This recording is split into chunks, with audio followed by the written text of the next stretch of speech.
Welcome to today's video, 13 January. First of all, happy Lodi to all of you. आज तो market की धुलाई पिटाई हो गई।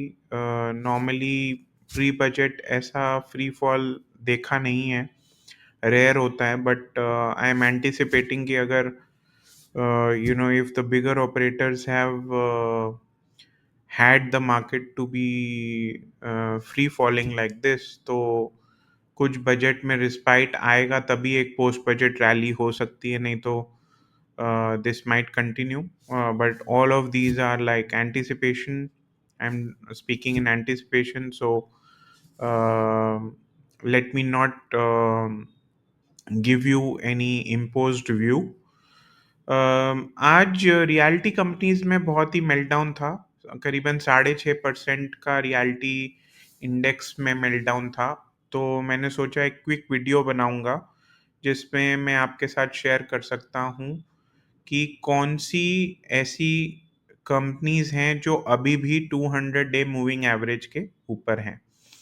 तो screener is my preferred tool, और इसमें बहुत आसानी से पता चल जाता है कि कौन सी कंपनीज 200 डे मूविंग एवरेज के ऊपर है without looking at the charts, because many of you might not be looking at the charts.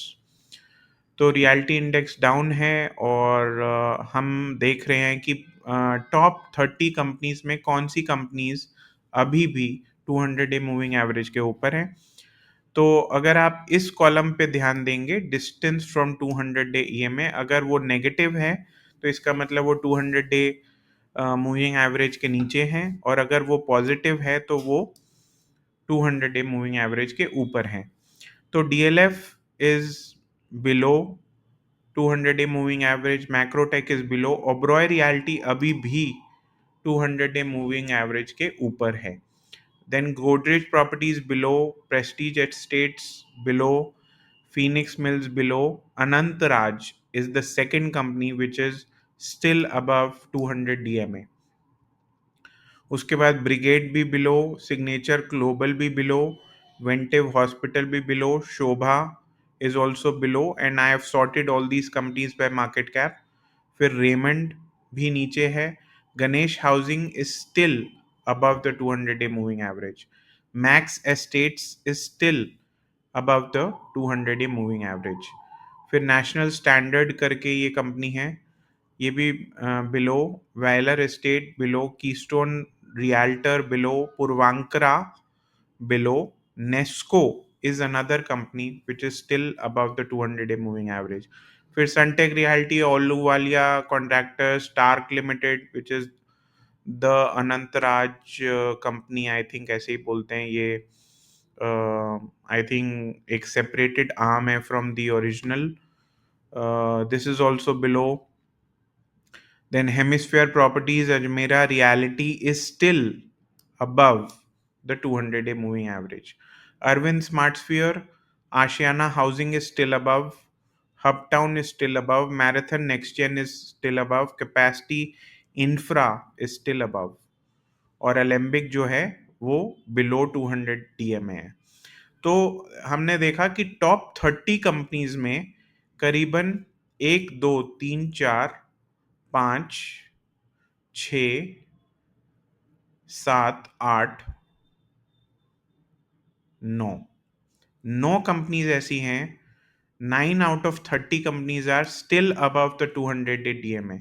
तो अगर आप रियल्टी सेक्टर में इन्वेस्ट करें, जो कि एक नॉर्मली एक डिफेंसिव सेक्टर माना गया है, पर हो सकता है कि बजट की वजह से ऐसी मार्केट में न्यूज़ आ रही है कि बजट में ऐसा कुछ रियल्टी के लिए बुरा हो जाएगा, उस वजह से रियल्टी में मेल्टडाउन आ रहा है. बट अगर आपको लगता है कि आप बुलिश हैं रियल्टी सेक्टर पे, तो ये जो कंपनीज अभी भी 200 डीएमए के ऊपर हैं, उन्हीं में कृपया करके इन्वेस्ट कीजिएगा. अगर आपने और पैसे डालने हैं तो आपने कहाँ डालने हैं, क्यों डालने हैं, डालने भी चाहिए कि नहीं डालने चाहिए, उन सब चीज़ों में मैं नहीं जा रहा हूँ. मैं खाली आपको ये कह रहा हूँ कि अगर आपको पैसे डालने भी हैं तो कंसिडर कीजिए कि ओबरॉय रियलिटी है, फिर मैक्स एस्टेट्स है, फिर नेस्को है. इन सब कंपनीज में आप आराम से सोच सकते हैं पैसा डालने का। मेरा preferred reality stock is Nesco, और मैं ये मेरा डिस्क्लोज़र है और डिस्क्लेमर है कि इसमें मैं पर्सनली इन्वेस्टेड हूँ। क्या आपको इसमें डालना चाहिए? नहीं, नहीं, बिल्कुल नहीं डालना चाहिए। मेरे कहने पे तो बिल्कुल नहीं डालना चाहिए। तो आपको इसमें अपनी रिसर्च करनी चाहिए, आपको देखना चाहिए कि नेस्को करता क्या है, उसका मोट क्या है, वो ऐसा करता है तो बाकी कंपनियों से बेहतर क्यों है, या सस्ता क्यों है, या महँगा क्यों है, या बेहतर नहीं है तो वर्स्ट क्यों है, वो आपको खुद ही देखना है। मैं उसमें आपकी कोई मदद नहीं कर सकता, क्योंकि मदद करने से क्या होगा, आपकी बोरोड कन्विक्शन होगी। और जब आप खुद रिसर्च करेंगे और तब निवेश करेंगे तो आपकी वो अपनी कन्विक्शन होगी। और मैं बार-बार हर वीडियो में ऐसा बोलता हूँ कि आपको अपनी खुद की कन्विक्शन चाहिए, तभी आप उस स्टॉक पे बैठ पाएँगे। नहीं तो अगर मेरे बोलने पे आप इन्वेस्ट कर दोगे, तो मैं कब निकल जाऊँगा आपको नहीं पता चलेगा, और आप फिर उसमें फँस जाओगे, और वो मैं नहीं चाहता।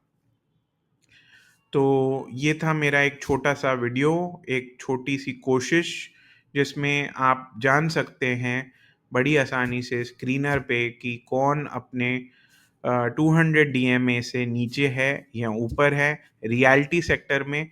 इस वीडियो को शेयर कर लीजिए ताकि आपके दोस्तों को भी फ़ायदा हो, और चैनल को सब्सक्राइब कर लीजिए, और मिलता हूँ नेक्स्ट वीडियो में। Thank you so much.